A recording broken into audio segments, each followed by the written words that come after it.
We're here in Gloucester. Gloucester.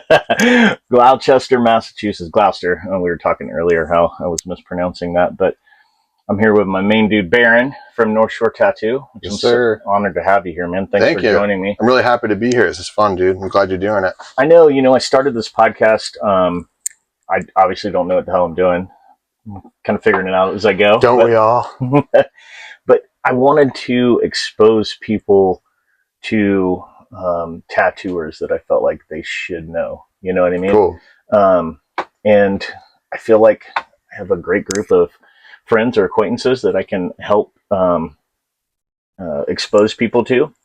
I was kind of calling it real tattooing. Mm-hmm. And then when I was talking with Tim Hendricks at the Street Shop Syndicate, we were there last week, and great shout out to those dudes, Tim Hendricks. And, yeah, they did a great job too, especially for that being like their first time doing it. Dude, it was great. Joey Knuckles, Clay Montgomery, those guys, shout out to them. They're doing good things here and absolutely a good focus on our industry going forward. But I was talking with Tim, and I was talking with Tim about how, we want to expose people to the likes of real tattooers or real tattooing. And he was like, man, it kind of sounds a little derogatory. And it does. Right. Yeah. It's like separating. Yeah. Like they're not a part of what we do. Right. Right. Yeah. A little like elitist kind of. Yeah. So it came out. We came up with this term of authentic tattooing. Okay. I like that. Which I think is great. Yeah. Because it's inclusive. Who doesn't want to be a part of authentic tattooing? Exactly. And, when I was talking with Greg Christian, we were talking about newer tattooers, and he was talking about how he thinks that there are a lot of new tattooers who care about this. I agree. And I agree with him too. Yeah. And I think if we have that mentality constantly moving forward of, we're better than you, we do this, we do that, we're going to keep pushing those people away. Who's going to want to find out about anything that's cool, or who's in our contemporaries? You know what I mean? Mm-hmm. So tell me about yourself, man. Let's start with your shop and your name and how old you are. Cool. Yeah. So my name is Barron. Yeah. It's just my name. I don't have a first name technically. Yeah. You're like Prince. I like to maintain a certain level of mysteriousness. At least you haven't become like a symbol yet. Yeah. I'm on my way. At least I'm trying to make that happen. Right. Yeah. So I'm from Danvers, Massachusetts. Born and raised there. Went to high school there. Everything. Ooh, and the dreaded starting to tattoo in the town you live. They say you don't want to do that. I didn't. Okay. So the thing is, I guess, so what happened was I apprenticed in Salem, which you're going to later today, you said. Okay. It was a small street shop there. I had like an old school apprenticeship. It was, got a lot of good hazing and all that and doing dirty work. And, I also was young too, so I probably wasn't the best apprentice at the time too. So I take responsibility for that. But well, so before you started apprenticing, how did you first discover tattooing, and what led you to pursue it? You know what I mean? Yeah. I get this question a lot too. I would say, because people always ask, were you an artist starting out and things like that. But the truth is, for me, it was more kind of a matter of likes, cultural likes, I guess. Mm-hmm. When I was a kid, I was a skateboarder, and I was always kind of a little bit of a misfit. Right. I came from a great family, in my town, but I always just for some reason liked being a little devious and being kind of a pain in the ass. And I think it's in the nature of kids, right? It is, definitely. So that was kind of the beginning of it. It was more the skateboard culture stuff. Got into music really young. Started playing drums when I was 8. Drums? That was my first love, drums. I love drums. I got bored with it though, so I started playing guitar. Yeah. But so that mixed with the fact that I thought tattoos were cool. I thought, back then, early 90s is when I started kind of noticing them. And, that was back even in the 90s too, starting to get kind of wild and kind of powerful and bold. Yeah. I just thought they were so cool. So that mixed with, the musical stuff. I was playing bands and had some friends that were tattooers, and just kind of became part of the scene of it, and was hanging out with a lot of tattooers and stuff. And I thought to myself, man, I'm this just seems like something I could do. I'm one of those people that when I set my mind to something, I'm got to do it. Right on. I appreciate that. Yeah. I was just so, I did a little Sailor Jerry dagger on my leg. And I just told myself, I'm if this comes out, like, okay, I'm just gonna go for it. My girlfriend at the time was working at a shop, so I was like hanging out there and shit.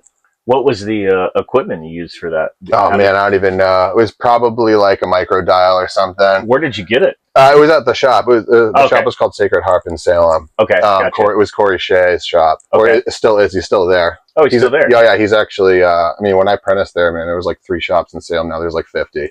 Okay. So he was like kind of like an OG over there, you know. Yeah. So I mean, the equipment wasn't bad, but I mean, I was. So. Yeah.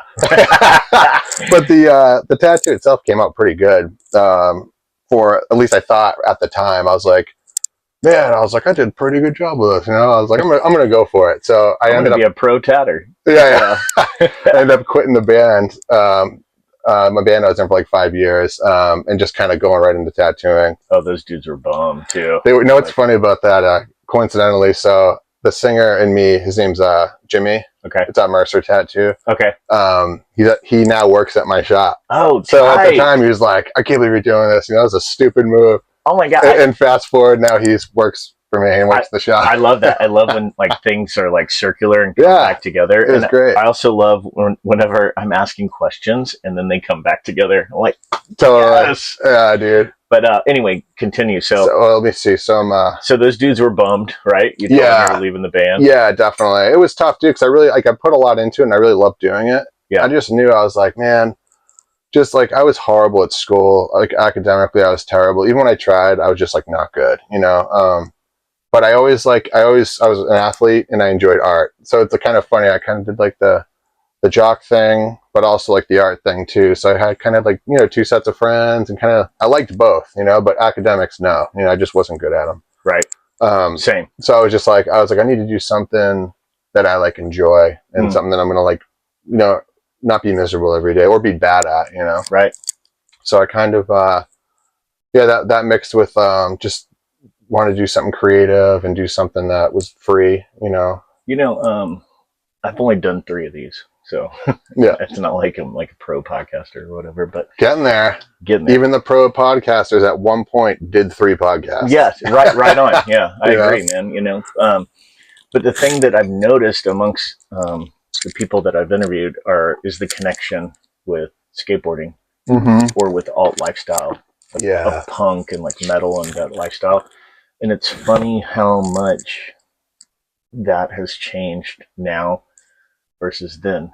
You know, we talk about it now. We're like, yeah, we were into skateboarding and, you know, and punk and playing in bands. I was in bands too. Did the same exact thing. It's funny how that's changed. You know, like those were like, you were an outlier when you do those things. Now you can be like the homecoming king. Right.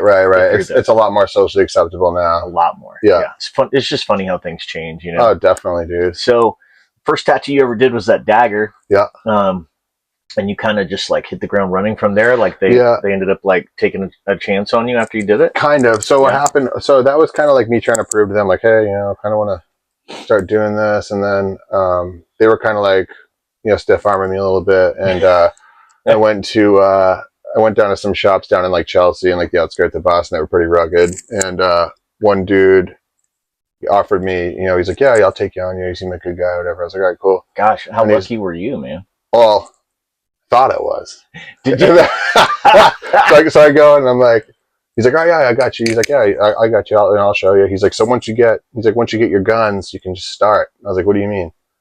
He's like, you can start tattooing people. I was like, dude, I don't even know how to set one of these things up, bud. You know, like I have no idea what I'm doing, you know? And I told the guys at the other shop that I apprenticed at the time, I was like, hey, this guy offered me a spot, and they saw that like I was there, and I think they were like, man, maybe we should teach this dude how to actually tattoo and not let him just start tattooing people. And so you kind of like muscled them. You're like, I have this offer over here. Yeah. And they were like, well, hold up.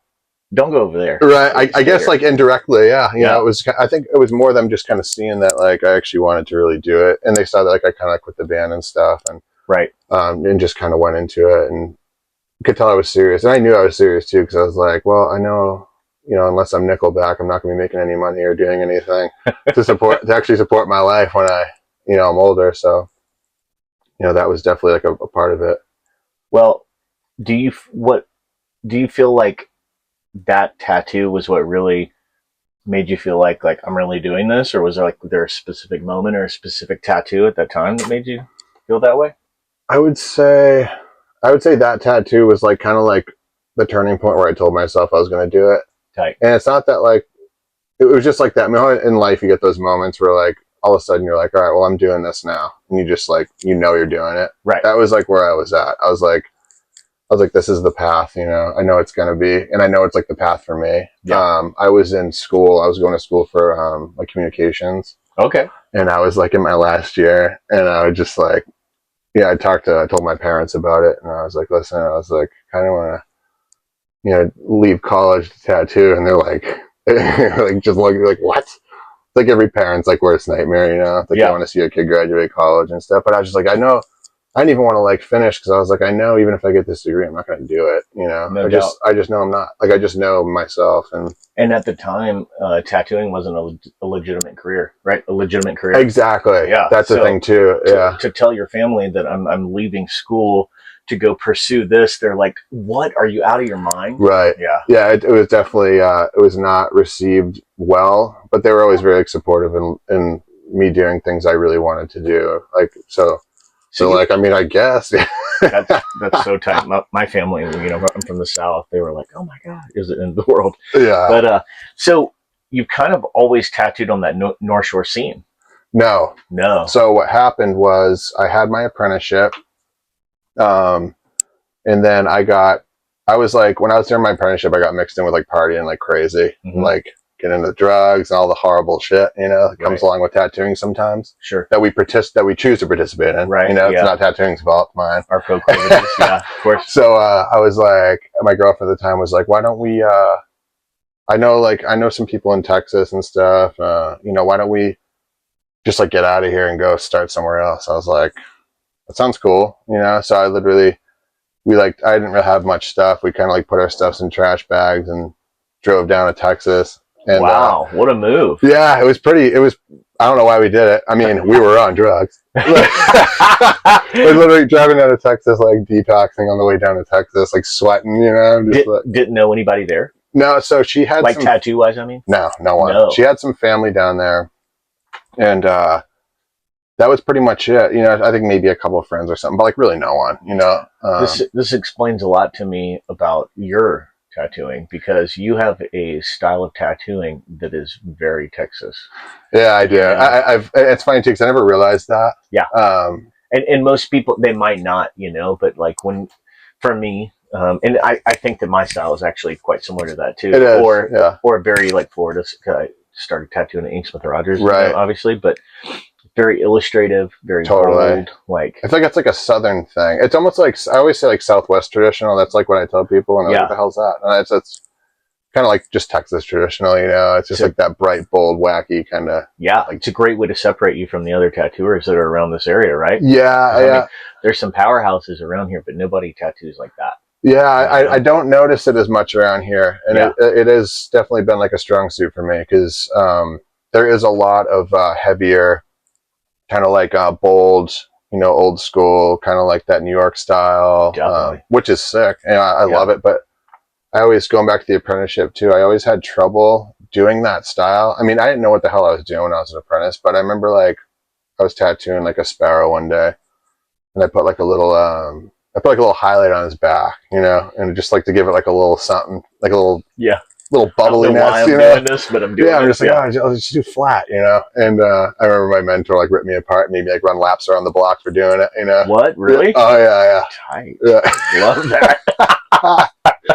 So I just always like kind of had this desire to make things like a little more kind of illustrative, and like have a little bit more like substance than just like the more flatter look. Yeah. Which, like I said, I like that stuff, but I just can't do it. I got my brain won't let me do it. Sure. And there was a period of time where I like tried to be like that, and I just like, it didn't go well, you know. Well, styles develop organically through time, you know. So when you're in, you said you went to Dallas, the Dallas area. Yeah, it's funny too. Actually, when I first got to Dallas, Did you go to Elm Street? Yeah.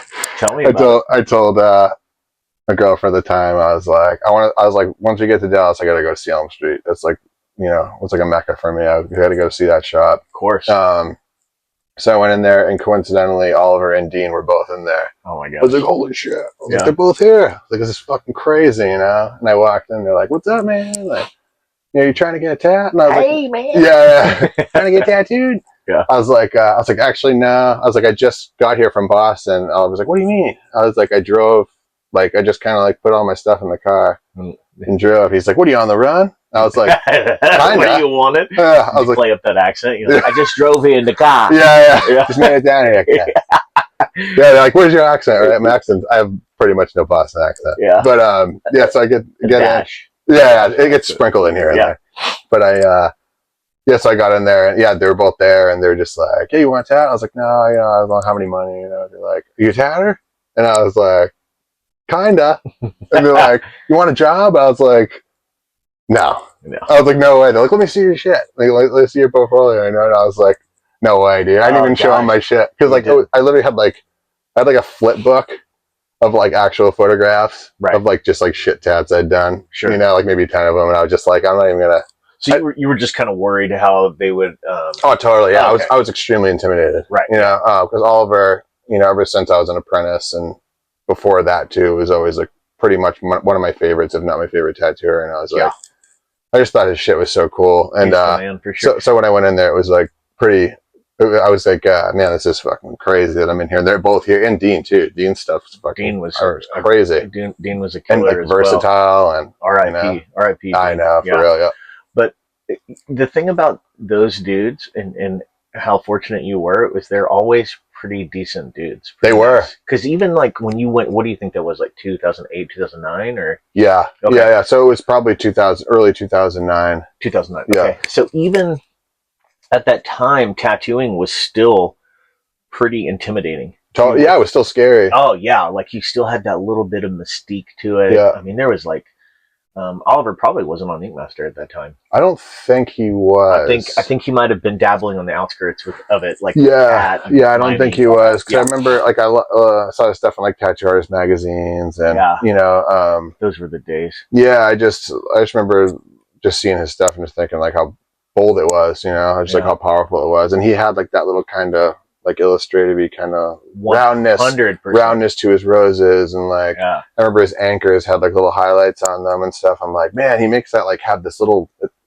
It's probably wrong to say, but kind of like almost like a little hint of like a new schoolness to it. You know? Bit, yeah. You know, just like kind of like that bubbliness to it. A little bit of dimension, exactly, flatness, right? Totally, yeah. It just pops out a little bit more. There's something about that's always appealed to me, you know. Well, I think that was pretty astute of you at that time to know, like, okay, well, in hindsight, it would have been cool to get a critique at least while you were there. You know? Oh, dude, they would have just laughed. Yeah, I don't think it would have been much critiques. So ended up not working out there. Yeah, I didn't even try. Yeah, what'd you end up doing? Where'd you go? So we ended up finding an apartment. I mean, back then it was like actually like a nice apartment for like $500 a month, like in Irving. And out near Grapevine, Irving. No, south of Grapevine. Yeah. It was like right. Actually, it was kind of funny. Coincidentally, it was across from like the Cowboys practice facility, which is kind of cool. Oh, tight, yeah. And you could hear them like practicing and they had like the crowd noise and shit. Yeah. But yeah, so we lived there, and then I ended up finding a spot, a guy that was willing to take me on, and it was like in North Dallas. Oh. And it was like in the hood, you know, like it was like all like sex stores and like bong shops and strip clubs. There was like a male strip club across from us. It was like literally like it was like sex shop, Jack Shack, then my shop, you know, and then like a bong shop. It was just like, I think it's still like that, but then now with like a bunch of yuppie houses. Yeah, exactly, right. You know? Yeah, it just mixed in.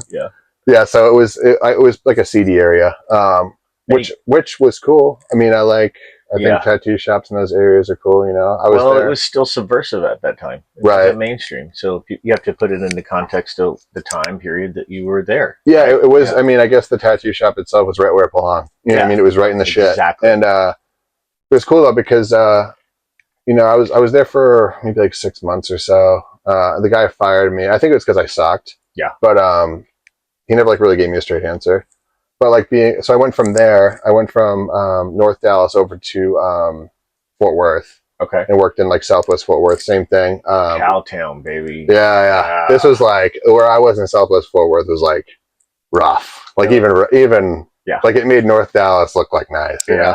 And so I was just tattooing like, you know, fucking gangbangers and people who were just like, there was like nothing on the wall in there really. There was no computers. There was nothing. It was like, you should have to like draw. Like they're like, what do you want? They're like, oh, I want this. I'm like, okay. You know, I'm just going to fucking go for it. It's funny how you brought that up with the computers thing. Cause I tell people all the time, you know, I started tattooing like 2001, 2000-ish, you know, and there was computers, of course, but we didn't have computers as a tool for tattooing. Right. So when you came into the shop, you were picking flash off the wall.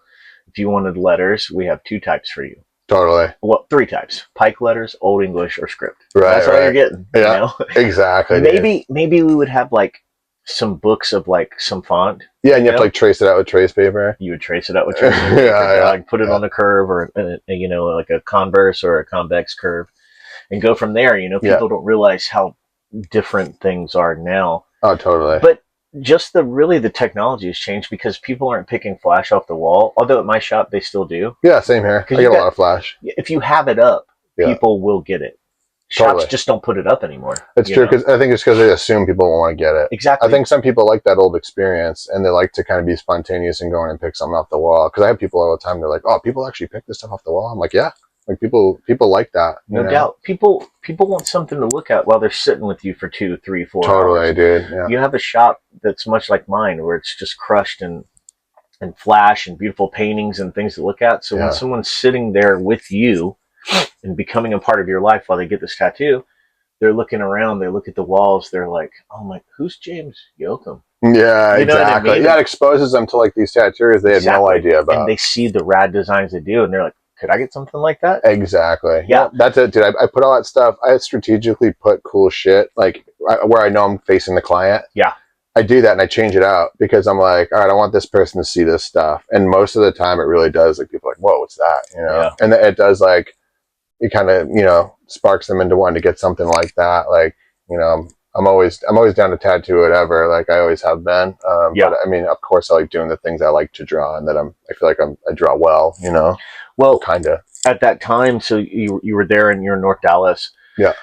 You don't really have computers or flash. Is that kind of sparking you drawing? Yes. The tats. There we go. That's the so, transition, right? Yeah. So it's so funny how like things kind of work out like that. Like at the time it was like a little stressful, but looking back on it now, I'm like, man, like it's pretty cool that I had to kind of draw. You know, it kind of like jump started that for me, especially script, because like I was just tattooing a bunch of like baby mama script and like gang stuff, and you know, it's the crucial starting point for tattooing. Yeah, I had all script, dude. Happened to me too, but I mean, you and I share, and we'll touch on it in a bit, like second generation, like your son tattoos, my daughter tattoos.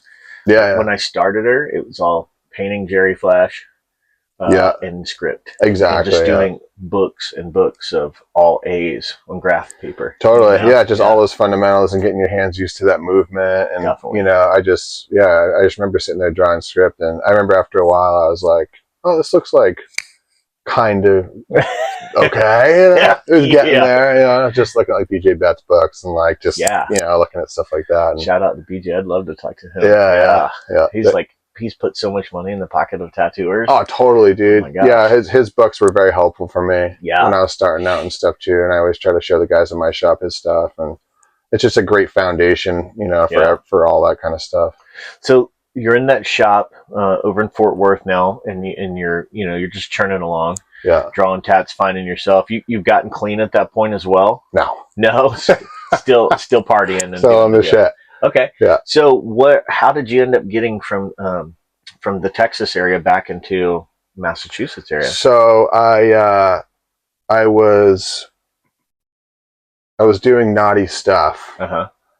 I ended up like trying to, because I was like drug fueled craziness, you know. So I remember I tried to I had one of my clients had like a crooked nurse, you know, writing fake scripts and stuff. Oh my God. Wow. So you're doing some like really like. So I tried to go in and tried to pass one, and then they ended up like calling. They didn't hold me at the time, but like they ended up calling me after, got my information, and like trying to like arrest me. You know, so I was like, I gotta get the fuck out of here. Oh wow. So you took off from the. Hopefully the statute of limitations is out on. I know, dude. For real, I don't think it is. I think I still got an active warrant. I hope not. Yeah. So you boogied out and came back this way. Yeah, yep. Yeah. So I was just, I was like, because we also too at that time, we had our daughter too, and Okay. so we're just like we tried to get down there and try to fix things, and just continued to be kind of a mess, and made our way back to family and stuff like that. We just had enough of it down there, and things just got messy and a little easier with family as well with totally, the kid, right? yeah, exactly, So, yeah, and then I think maybe like having a daughter or a son, kind of, it's like do or die, sink or swim. totally. Time to straighten out now. Get Yeah, life in dude, order. it was tough, man. I just like it took a long time for it to like click for me. Yeah, which is okay. Well, you know what it is too is a lot of it I think is people trying to get you to change and like, pushing things on you, and until like you're really ready to like change and get better and do better, I think it's just like kicking a dead horse, 100%. And I got to that point where I was just like, "The fuck am I doing?" Right. This is like such a waste, and like I have every reason to like do good. Like I got a good family. I got my kids. I got tattooing. Like I got all these things that like if I get my shit together, like my life could be great. Yeah. And it's just gonna explode exponentially. Yeah, I was just kind of in a state of mind where I was just like letting, bad impulses and things like that take over, without any sort of filter. And easy to do. It is. Yeah, definitely. Especially when you've done it your whole life. I was always kind of like someone who just like, if I felt like I wanted to do something, I did it. I didn't like think about it or think about consequences or things like that, My wife, Heather, whenever I met her, we've been together for 14 years. Yeah. We've been married for like 11. And when I first met her, she would ask me things about my past because obviously I have a past, like yourself. Fortunately, I never got hooked on drugs or anything, but I was, into all the partying and yeah, it's easy to get especially into in the early 2000s of tattooing. Totally, yeah. But anyway, she would ask me questions like, "Well, why did you do that?" And I would think and have some like introspection, and I would be like, "I don't really know why I did that." Yeah, what a terrible thing, like to be in control of your life, but at the same time to not be in control of your life. Totally, you know what I mean? Yeah. So I think that's rad that you came back here and things have a way of like turning around for you, right? So you came back here and I still had speed. I had like some speed bumps and things like even when I came back, it took a while because it was just like one of those things where it was kind of like it was just my life, and I knew no different. Yeah, and you're like, this is what I do. Yeah, I was like, this is just like who I am. I was like, this is kind of like this is how it is, and I deal with the struggle of whatever this lifestyle is, and I just that's my life. So I was just like, I got to the point where I was just like, man, I can't. I'm like, maybe it shouldn't be my life. Yeah. So once I, jumped a couple other shops when I was up here, just getting fired, being a stupid drug guy, and just doing dumb shit. And eventually, I landed in a town called Haverhill, which you would pronounce Haverhill because you're foreign. But I worked at a shop called Washington Square Tattoo. Okay. And that's where like I would say I like got my bearings kind of. Yeah. During that time, got your feet underneath you. Yeah, exactly. Like I was like, I like at that point I was just like kind of in a transitional phase of like being like, I'm done with this fucking stupid lifestyle, and I want to like be proud of who I am, Sure. And like be happy to wake up in the morning and not miserable. So I got there and just started like really like focusing on like just tattooing and trying to like do everything, like because it was a street shop, and it was the only shop in the whole town. It's like a small kind of like a industrial town, and it was like perfect for a tattoo shop. I was like so surprised that there was no other ones there. It was just Washington Square. Still there? Yeah.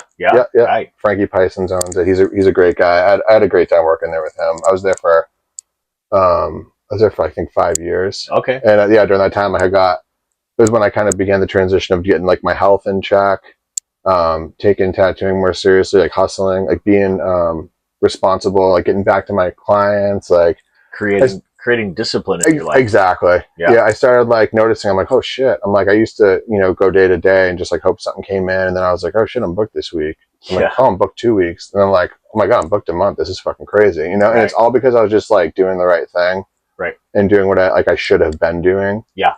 So it sucks. Head down, getting to work. Yeah. Keeping I discipline. feel like I wasted some time, prior, but at the same time too, it was all learning experience, like, back in the darker days and stuff, because if I didn't go through those, I wouldn't have been determined to kind of like do well now, or when I got to Haverhill. Right. Well, narrow is the gate of doing things the right way. Yeah. It's a wide gate to do things the wrong way. Absolutely. You know what I mean? Yeah, totally, man. So you finished working over there at Washington Square, and you decided it was time to start North Shore. Yeah. So was there any shops in Danvers at that time? Yes, yeah, there was. I think there might have been like 2. So would you have to go to fisticuffs with them, or like no, battles to the no? You know what it is? It's funny too. Going back to like the thing about like the tattoo syndicate, like they're like they're like different kinds of shops. Definitely. Than what we are. You know, more like kind of black and gray. Sure. Nothing really on the walls. Kind of like those kind of like salon shop. Yeah, it looked like a dentist office kind of vibe. Yeah. I opened up across the street from one of those. Oh, did you? And I opened per vacation. Yeah. It's been almost 10 years. And the funny thing was I didn't even, and this might touch into you and Danvers. I didn't even really consider them when I opened, because I opened the shop where I lived. Dude. And why would I ask? It's so funny. It's exactly the same thing for me. I was like, fuck these guys. Like, this is my town. Right. I was like, these guys are from this town. You know what I mean? Like, I don't give a shit. So the shop I owned I opened a permanent vacation across the street from, had been there longer than me. I actually worked with the brother of the guy who owns it. Mm-hmm. And he's a good dude. I don't have any problem with him whatsoever. But what I'm saying is I never even considered asking permission. Yeah, like not even like a courtesy to open in the town that I live in. Me too, yeah. My mentality was, well, you don't even live here, bud. Exactly. You like cross the river and drive back home. I stay here. Right. Like I went to preschool here. Exactly. Yeah. I didn't go to preschool there, but I shop at the grocery store. Totally. I bank at the bank. So I totally get that sentiment, man, because that's how I felt too. And like, I'm not like trying to be like a dick and like step on toes and shit too, but I also like didn't really give a shit. Yeah. So it was like, I guess it is a little bit of disrespect, but like I was like, whatever, dude. Like this is my town. Like I said, like I know everyone here. Like I have roots here. So this is 2020, right? Because you were celebrating your 5 years tomorrow. Yeah. Shout out to North Shore Tattoo. Thank you. Tomorrow. Thank you. Thanks for including me. Yeah, absolutely. I'm super excited about it. So that's kind of like a crazy time period, because we had COVID happen too. So you're like, open your shop right during COVID. Yeah, right during the shit. Yeah, and you're up here with these people who are like in this area who are like super safe. Yeah, totally. Like they eat dinner with masks on. I didn't even know that like Texas and like all these other southern states and stuff like weren't doing what we were doing. Yeah. Like when Oliver told me he never put a mask on once throughout the whole entire process, I was like, bullshit. Yeah. I was like, no way, man. Like I didn't do it. Yep. And I'm like, I had no idea that other parts of the country were dealing with it like that. Yeah. Because that's actually ultimately what kind of led to me opening the shop was the shop I was at in Haverhill.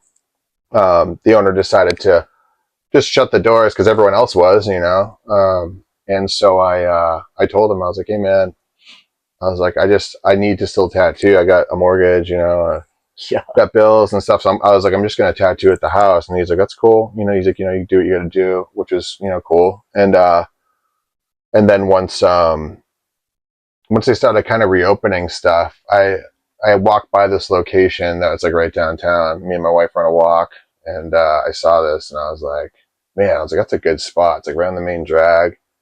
I was like, I'm going to call the landlord. Fuck it. I did like on the spot, and it was a woman, and she was like, hey, yeah, I was like, it's a tattoo shop. I was like, you cool with that? And she was just like, I don't care what you do. I was like, I was like, all right, well, how much? The perfect landlord. Yeah, exactly. I was like, well, how much is it a month? Because it was COVID times. I think she just wanted someone in there. Probably. And she go, $17.50 a month. I was like, dude, I'm doing it. In this area? Yeah, I was like, I'm doing it. So, I mean, obviously that was COVID time, but still, like, I was like, I remember I thought about opening shops like prior, like just, and like I always had that feeling. And I was like, man, it'd be cool, but like, I don't know if this is the right time, And like with this, I like just, even though it was COVID and everyone's like, are you sure? Like it's COVID, Mm-hmm. I'm like, I don't know. I've never been more sure of anything. Yeah. I was like, I know for a fact I'm going to be fine. Like I just know it. Right. And, maybe that was the perseverance and the knowing of that's why I ended up being good and working out, but it worked out. I mean, it's still working out. Well, and the focus on yourself, once you got off of all those other things that were distracting you. Totally. Yourself, now you were clean and focused and level-headed and knew exactly where you were going, right? Absolutely, yeah. Oh, totally. It was like completely different mindsets, you know. So how do you think your shop stands out in the like Massachusetts tattoo community? Are you pretty tight with like the other shops and like other people? Because you know, one thing I've noticed here is you have a lot of like suburbs off of this giant city, Boston, obviously.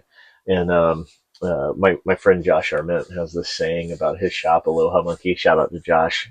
Best in the burbs. Yeah, I've seen that. Aloha Monkey is the best in the burbs. And so you have your shop out here in the suburbs, but what's it like with the other? Do you have a good sense of camaraderie with the? Yeah, I would say I could do a little bit of a better job being more of a part of like the local tattoo community. Yeah. I don't really. I definitely have friends. I have other shops that I'm friends with. Mm-hmm. I don't spend a ton of time with them. I mean, Jimmy Snaz is one guy I see quite a bit. I'd say I see him the most. I'd say me and him are the closest out of anyone local. Yeah. But it's a good little scene in our area. Yeah. You know, a couple of guys that I worked at with at the shop I apprenticed at, mm-hmm. they ended up opening shops around here too. So it's like I know everyone and stuff. Yeah. And it's good, you know, they put out great work and stuff like that. I just, I could be better about that. Yeah. You know, and seeing like, well, it's a matter of time too. That's right? What it is. It is. Yeah. Cause I'll talk to them too. I'll be like, oh, let's go get dinner. You know, just now we just like never do. Yeah. But, you know, it's something that I would like to do, a little bit more because I'm on the road a lot too. And I've kind of become, you know, really close with the, you know, all you guys down like south and stuff like that too. Yeah. It's kind of like where I've kind of made my way down. Started your own clientele work down there. Yeah, exactly. Yeah, when I'm on the road there, you know, I'm booked up when I'm down south or out west and things like that. Well, that kind of goes into my next question for you, where I was just going to ask you like how your clientele or the vibe has changed throughout the years for you. You know, like what's your clientele like now?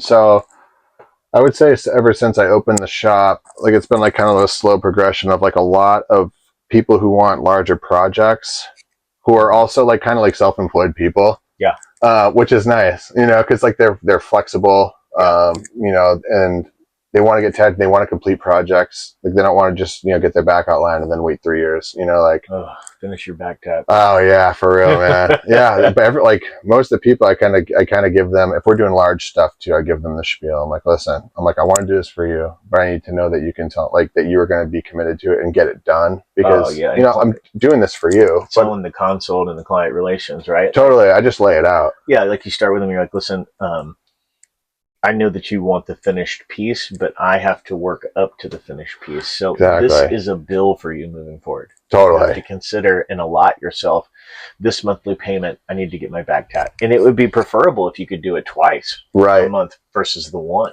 Exactly. You know, we knock it out quick. You know? Yeah, I tell them like it's like I know it's important to you, but it is to me too. Like I'm gonna put a lot into this. I'm gonna put a lot of like thought and care into this tattoo, and like I think that's something they don't really think about, because if we are like we do a lot of similar like large scale work, you know, they don't really put the thought process into how long it takes us to draw it. Cause like if I draw a sleeve start to finish, it'll take me about 5 hours. Yeah. You know, which is pretty fast. Pretty fast. Yeah. It's taken me a long time to get that, you know, and yeah, it's all reps. Yeah. And that's before we get into the actual tattooing. Right. You know? Right. So people are like, you know, this mindset, like, oh, I'm going to get in there and it's going to be this and that. And it's like, hold up, man. Like I'm already invested in this thing before you even sit down. Right. Exactly. Know? So your clientele has become more professionals or more. Yeah. A lot of people that want like serious tattoos. And every tattoo serious. I'm not saying the small ones aren't. No, I'm saying when I say serious, I'm more so mean like commitment. Yeah. Authentic. Yeah, authentic tattooing. Multiple sessions. People like you know, willing to sit for 5 hours at a time, stuff like that. So is that kind of the vibe for you now? Like you're kind of pushed into like you do this like large scale stuff, and then the guys at the shop or whatever are taking like walk-ins and things of that nature. To an extent, yes. Yeah. I the thing is though too, like I have been kind of like more thrust into the bigger stuff, because I like draw big. Like I like big stuff. But I do like still doing the small stuff too, just to break it up. Me too. You know, if someone calls, like I booked someone actually for today. You know, the guys are busy, and these two girls just wanted some little tiny tats, and I'm like, absolutely, I booked them for 6. You know, like I like doing stuff like that. I'll always call in. Yeah, I'll always have that that street shop mentality. I know. It's just a matter of having the time to do it, right? And not wanting to take away from anybody that you work with too, because I never want to Exactly. take money out of their pocket. Totally, dude. They But always come first with the walk-ins. I yeah, always want the guys to eat first. yeah, You know? absolutely. Me Yeah. too. Same.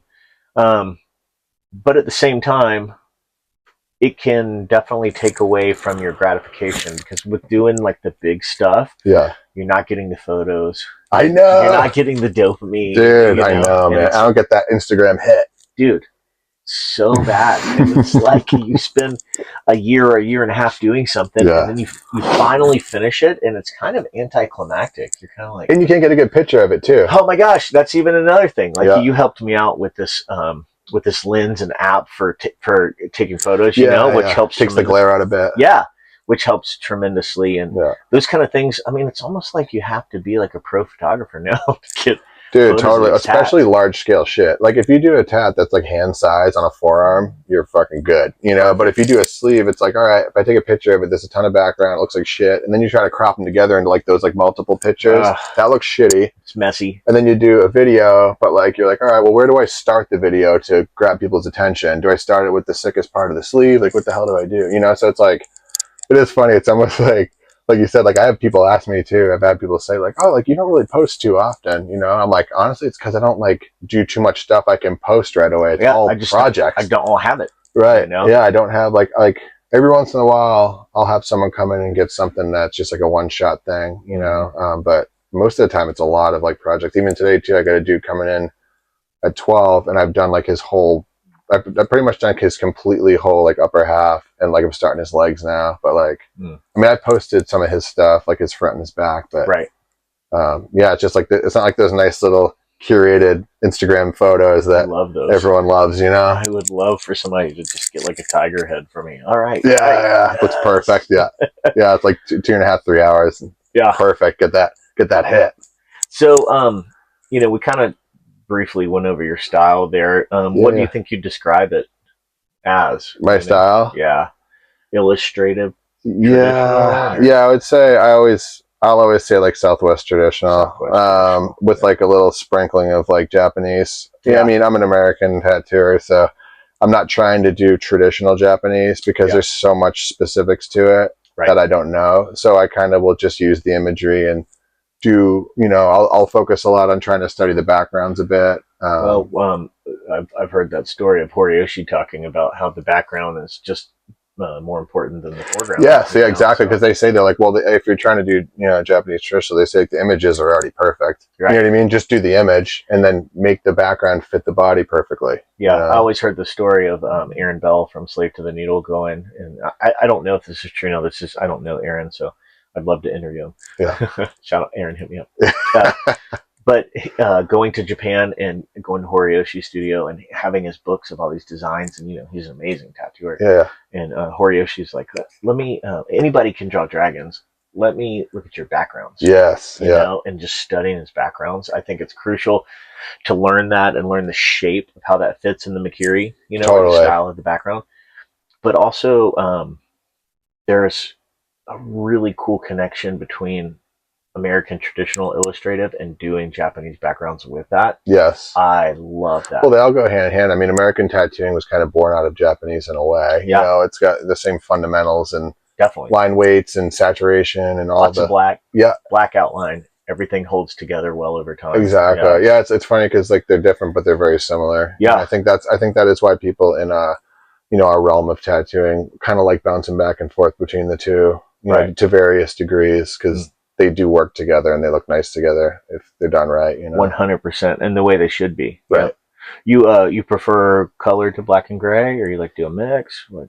I post a lot of color because it seems to get like a little more attention because my colors are very loud. Yeah. And I try to do that on purpose to kind of pull people towards them. But I do love doing black and gray too. I do try to, you know, consider myself like a pretty versatile tattooer.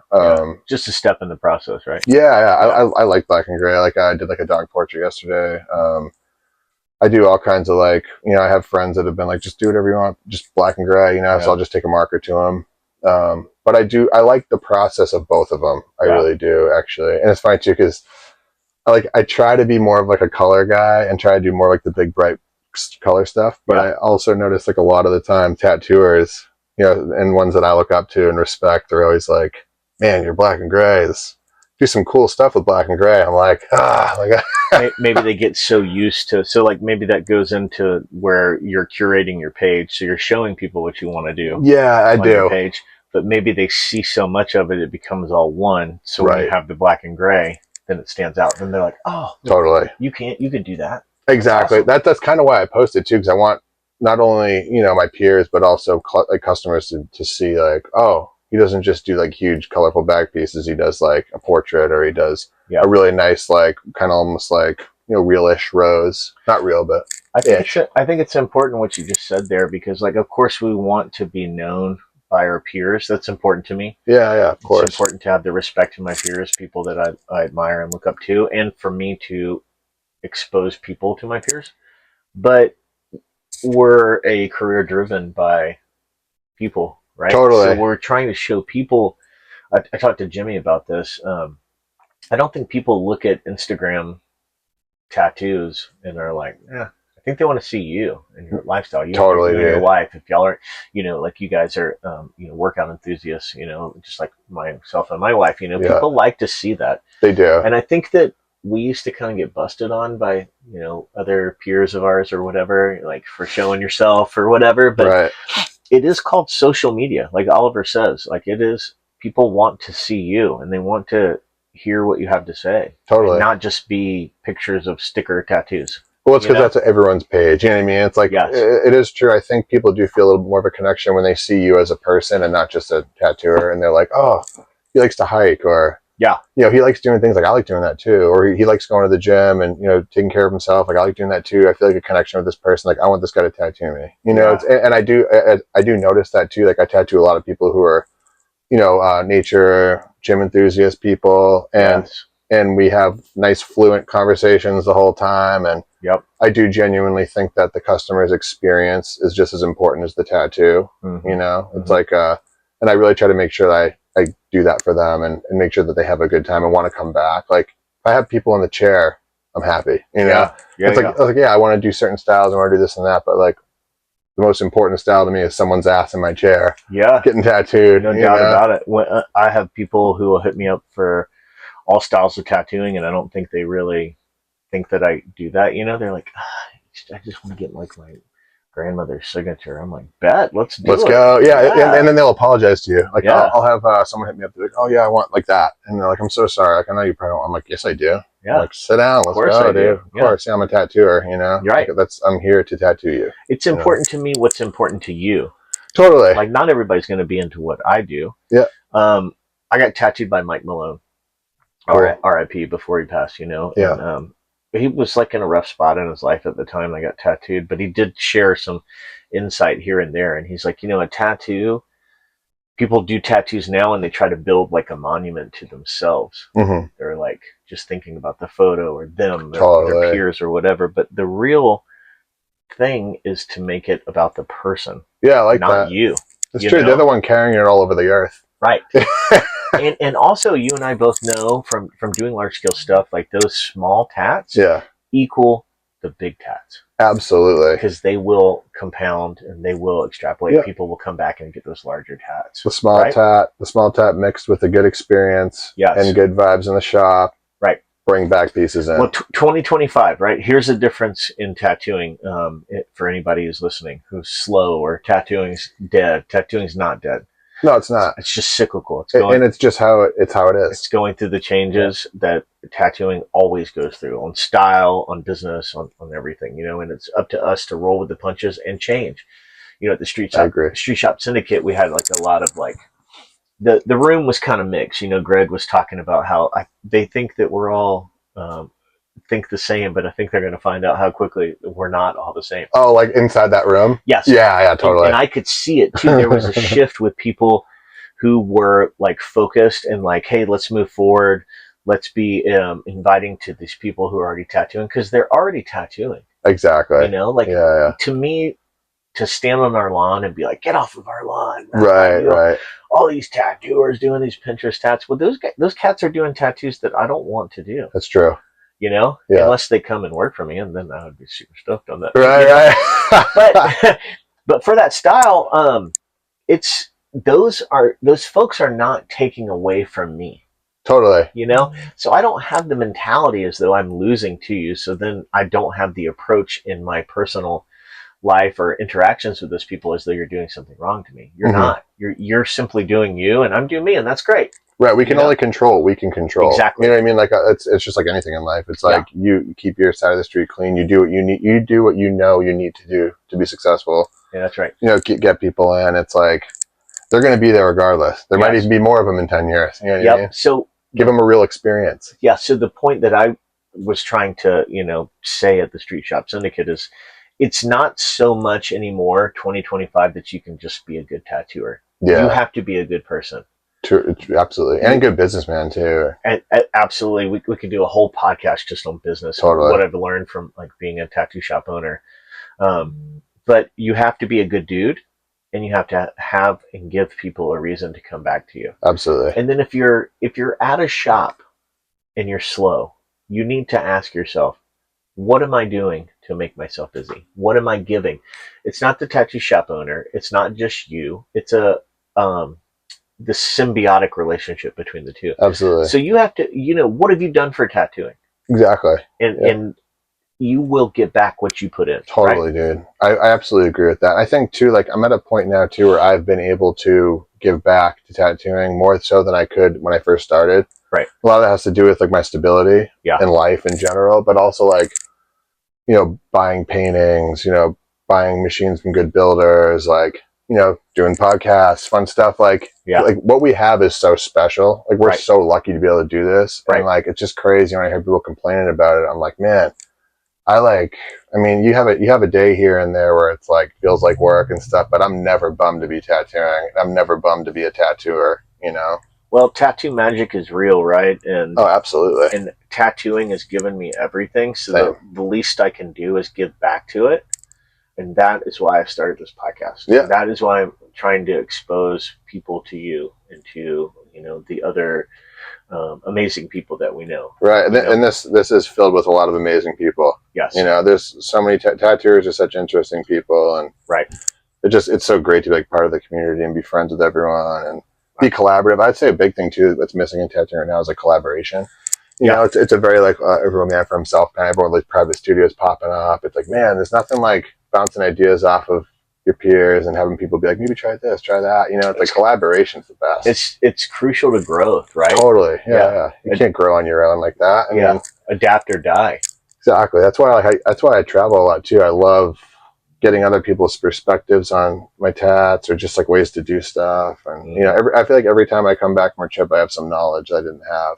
And a motivation to do better while you're here, right? And remind me how much I love doing this. Yeah. Always. And how blessed we are. Yeah. Right? 100%. So going in, you kind of touched on a minute ago, I wanted to ask, like, what kind of machines are you using? Let's get a shout out to those guys. So right now, I'm like a little bit of a collector of them. Me too. Let's hear it. And I like to. What's on deck? Right now, I've been using my hybrids a lot lately. Brian Hibbard, shout out Shankmanes. I have multiple of them, and they're the best. They're a lot of fun to use too, and they're like kind of gnarly and like a little clacky and heavy, and like and they're fucking. Dude, it's funny too. Like I was tattooing a dude the other day, and one of like the liners I got, and I actually got one from Uzi, like an older one. Yeah. And I was using it on the dude. Oh yeah. It was actually Ali Hanna's machine at one point. Oh man, which is really cool. Has some cool lineage in it. Yeah. And man, I was tattooing the dude's chest. I did the Beast Man on there. Yeah. And he's like, is that like a different machine? I was like, yeah, why? He's like, it like hurts a lot more. Yeah. So I was just like, I thought it was funny. So yeah, I'm you using. Can't talk while you're using it so loud. Right. Like, yeah. What? Oh yeah. Oh dude, they're kind of mean, but they're great. I love them. So I've used a lot of hybrids. I just bought some Hedgepath machines. I really love those. Carl makes a great machine. And you told me actually that you spoke with him. Yes. And getting machines from him is pretty easy, right? Yeah, he's like, just message me, man, because I've always heard everyone says it's got a little tough, Yeah. But he was like, yeah, man. He's like, just let me know in a couple of weeks. I'm like, sweet. You have a shader or a liner? Both. I got a set, and I use both. You do. And I've been using both. They're fucking awesome. So I have a little kind of stacked brass liner that I got. years ago, and it is the best. I use Yeah. it all the time. Oh So yeah. I'd love to have a shader. That's Oh, it's awesome. great, dude. I like, it's funny too, because I don't really do small tats too often, but when I did Elmfest this year, I bought a liner from Juan Puente. I did too. Did you? Oh, I tight. got a Yeah. little aluminum one. Okay. And dude, Shout out Juan. yeah, it's literally, I'm not even kidding, like one of the first machines for fine line that I can use, and it like works for me. Yeah. I've just always had trouble with those really nice, straight, smooth, like threes. Yeah. Freaking So nailing it. Tim Hendricks told me a while ago, I bought a machine from him, that the key is to buy a machine that runs like a shader, and then they line with those. Dude, and it's weird you say that too, because like this, the one from Juan, like if you feel it and you put your thumb on the post, it's like, it's got like a little, like a punch. I'm almost like, man, this is gonna, I feel like this might like shred people apart, you know, if I use like a thin grouping, and it does not. I just like kind of touch that, the very tip of that on the very surface of the skin. It's like, that's what I was going to say. You just don't bury it. Yeah, right? You're just perfect. feathering it. Yeah, I love it, dude. That thing's great. Yeah. What about needles or your inks? What are you using? So mostly I use a lot of Legacy. Okay. For Shout color. out to Legacy. Yeah, Legacy's great. Yeah. Yeah, the old Phil recipes. Yeah. And, it's funny too, because I used to use Phil Fairweather's ink back when I first started at the shop I worked at in North Dallas. Yeah, the owner of that Unique, right? Yeah. The owner of that shop was friends with him, and he used to come by the shop and like selling it. Yeah, they do was hang out. They were friends, and it was funny because I'm like looking back on it, I didn't realize at the time, like, man, that's cool, you know? Yeah, like kind of sitting there and talking with him and stuff. Right. There's a lot of companies. You know, powder's louder. You know, Totally. I love powder when it comes to inks. You know, and we used to make a lot of our own back when I learned at Inksmith, and I was privileged enough that those guys taught me how to do that. But there's so many ink companies that have come from Phil Fairweather and from Unique. Yeah, dude, his colors are crazy. Yeah, man. Especially like his blues and purples, or Legacy's blues and purples now. Yeah, the easiest to go into the skin. They're great, dude. Shout out to Doug and Luna Pigment too, because those blues and purples, like, well, I always say, man, all the best things in tattooing come out of Texas, man. That's why I'm always there. I love Texas. I love it. I love the machines come out of there, the inks, like just the style. I'm like, man, like Texas is so cool. For my favorite tattooer is Jason Brooks. So yeah, I'd love to interview Jason. I'm sure he's many people's favorite. Yeah, no, there's no doubt about it. Yeah. But I was going to ask you what do you think separates like a good tattoo from a not good tattoo? You know, like, oh man, it's a pretty loaded question, Joe. I'm here to give the people what they want. Right. I'd say. Let's see. So I would say basic design is one, like balance. Okay. Especially if you're doing like animals, things like that, like the anatomy of the animal, even if it's kind of wacky, you know what I mean? Kind of like think of like a Gordon Combs tattoo or something where it's like he's making this eagle fucking bend its wing this weird way, and all these, and it's like through like this little gap. Fill in that. But he like does it, and it like makes sense. You know what I mean? And I think something like when it comes to tattoo design, it's something that you like, especially once you're doing something so stylized like that. It's like you have to have that experience. That's like the only way you can do it. Right. And even down to people who are just starting out too, like someone who's only been doing it a couple of years. Like if your design is balanced and everything, I always say it's like a nice like little oval shape or something that fits nice. Everything has its place. That to me is a good tattoo, or at least the foundation of it. And then of course, appropriate line weight, depending on the image, saturation. Saturation. Yeah. I always think of Inkmaster when I hear the term saturation. Oh, really? Was that like a... They would always have like somebody like explain today we'll be working on saturation, and then they'd have like some random tattooer be like, saturation. Saturation's whatever, you know what I mean? Yeah. So balance, saturation. Yeah, just like execution, placement on the body. Yeah. That's why I like drawing a lot on too, because I feel like I actually really enjoy doing gap fillers because it makes you draw a certain way. Makes you think outside the box as well, right? Yeah, because people are like, oh, like, here's my arm. There's nothing on it. Do whatever you want. I'm like, fuck. You know? It's like if someone's like, here's this 4-inch wide gap that like comes down into a point and then opens back up again. I'm like, all right, cool. Like, I can do something weird through there. Yeah. Put some fire behind it. Right. You know, like put fire behind everything. I always say, when in doubt, flame it out. You know? Yes, I love that. But execution, design, just and using like the right shit, you know, like just using the right pigments, right? Yeah. keeping yourself open to critique. Oh yeah, totally. Somebody else looking at your design, somebody you respect. Totally. There's a way to get a critique, and there's a way to get like a constructive critique. Absolutely. I mean, the second you think you got it down, you're failing. You know what I mean? It's like I've never once in all of my tattooing been like, dude, I did it. Like I made it. Like, oh, that's the tattoo. It's like even like my best tattoos, the ones like I really do like a lot. Yeah. I'm just like, there's always things about it. I'm like, we could probably have done this a little different. Yeah. Maybe could. It's like it just. It's that hate breed record. Satisfaction is the death of desire. Right? Exactly. Yeah. That's great. No, that's a good one. The minute you look at it and you're like, I've done it. Yeah.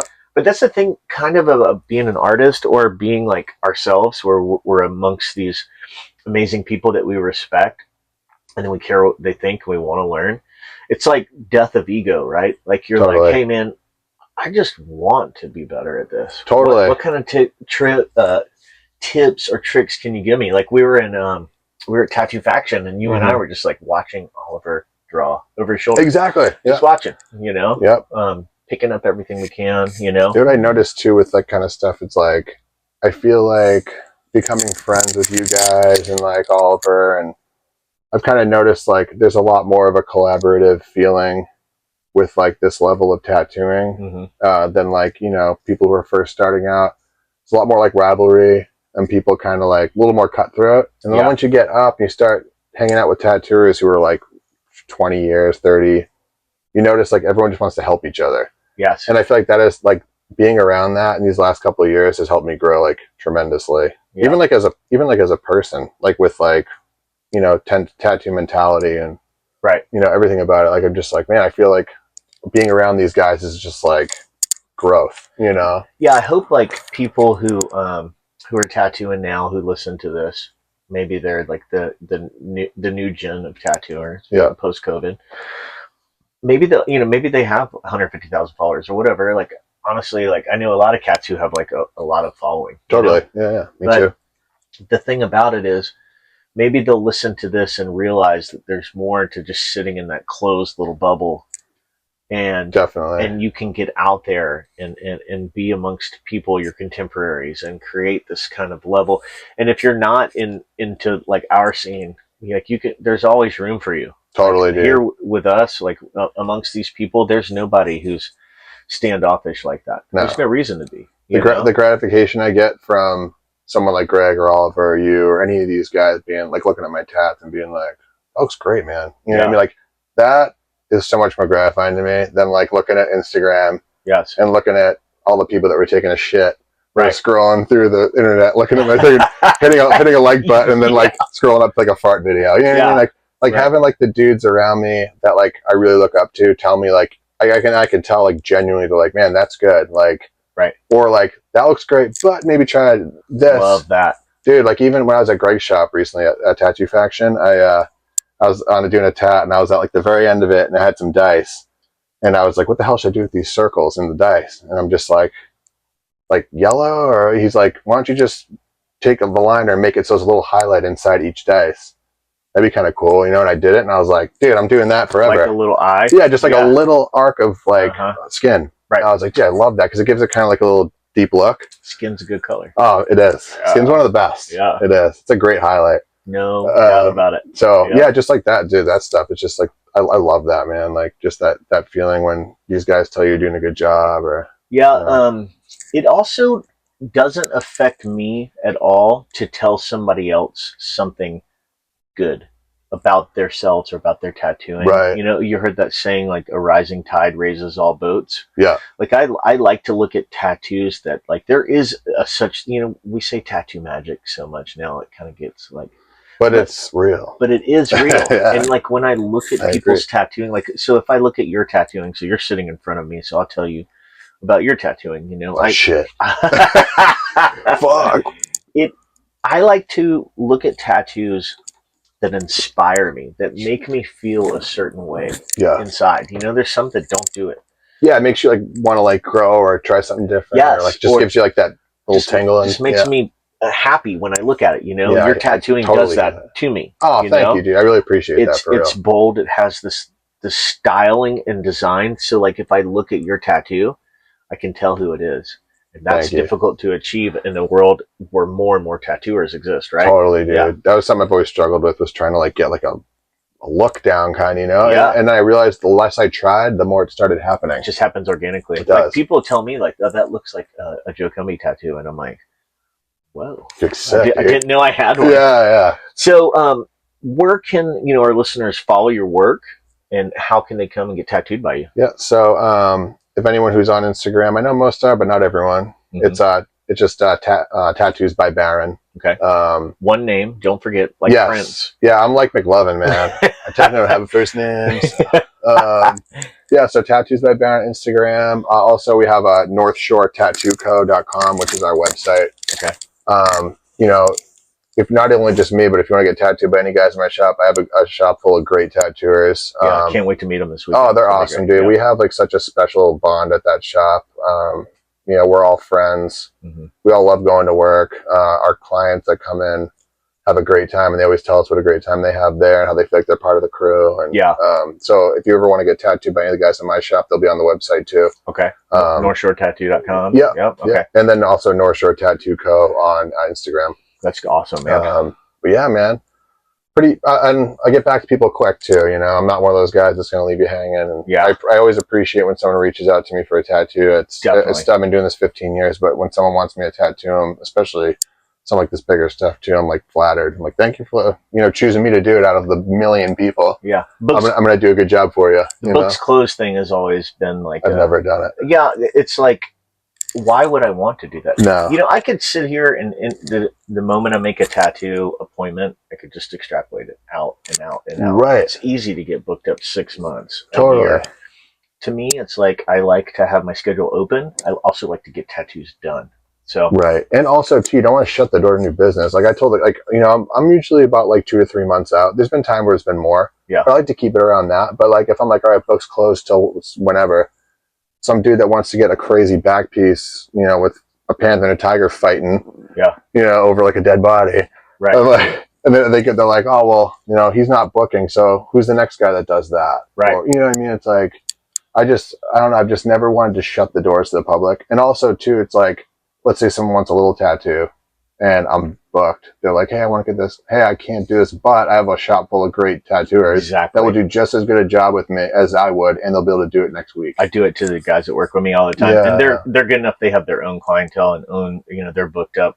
Likewise, I have a great shop and a great crew, but I always tried to like spread it around. Mm-hmm. Always try to distribute it. Absolutely, man. Got to keep those tech gods happy too, So share the well. Yeah, dude. So congrats on your anniversary. Thank you. Okay, I just got like a little quick fire here for you with finish. Cool.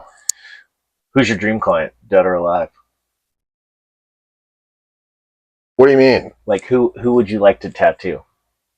Who would I like to tattoo? Yeah. Oh, okay. I was like, I thought you were saying like, is my favorite client still alive? I was like, I can't tell you who my favorite client is. Yeah. Oh man, Jesus, I don't know, dude. That's a tough one. I hate questions like this. Too much on the spot.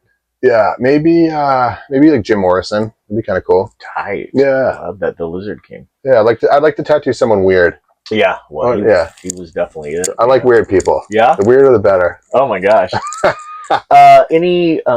Any shout outs to like underrated tattooers you want somebody to know about? We can pass on the love. Anybody we should check out? I mean, all the guys in my shop. Okay. Jimmy Mercer. Got it. Okay. Edwin Amador. Okay. What a name. Yeah. It's a fancy name. Yeah. It's he does like a lot of like the nice black and gray stuff at the shop. Jimmy does a lot of traditional. Okay. Cody Hackett does a little bit of like Japanese. He's at my shop. Okay. Great. My son Colby's at the shop too. Colby does great work. Colby does like a little bit of everything, kind of like me, and does like a lot of the kind of Brooklyn-y stuff. Yeah. And then Ricky does a lot of kind of like heavier, like bold line stuff too. A lot of traditional based stuff in the shop. That's a similarity we share. We didn't really get into too much. We both have second gens. Oh man, it's probably good that we don't get into it. Yeah. Just kidding. Might be listening. Love you, Colby. Yeah. No. Well, love you, Amia. Yeah. Very, very briefly. It's bringing your son in. It's awesome because it's nice and rewarding to see him doing something that you also love. But it's also got its challenges because you got to be the boss, got to be the dad, got to be the friend. Yep. It's a tough line to walk, and I'm hoping maybe with the disagreements we've had here and there and stuff, and tension here and there, when he's a little older, he'll be like, oh, okay. Oh, they always come back. Yeah. Yeah. But also, it's, if you put yourself into his position, it's not easy. Exactly. He's a kid and I'm his dad, and I'm also his boss. Yeah. Extra resentment. Yeah. But you know what? At least we're continuing our lineage.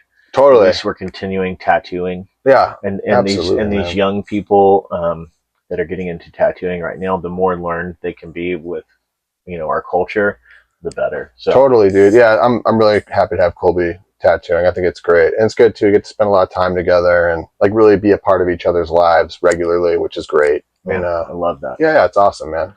Well, I'm looking forward to your anniversary this weekend, man. I can't wait. Yeah, looking forward to having you. Hopefully we get some sick tats coming in. Oh, we will. It's gonna be great. It'll be busy, and we'll have a lot of fun. I mean, you're always guaranteed fun at North Shore. That's right. We always have a good time, and people come back for a reason. All right, we'll finish it right there. Cool. Tattoos by Barron. Thanks. Appreciate it, man. Thanks for having me. Yeah, it was a lot of fun. I appreciate you, bud. Thank you. Of course.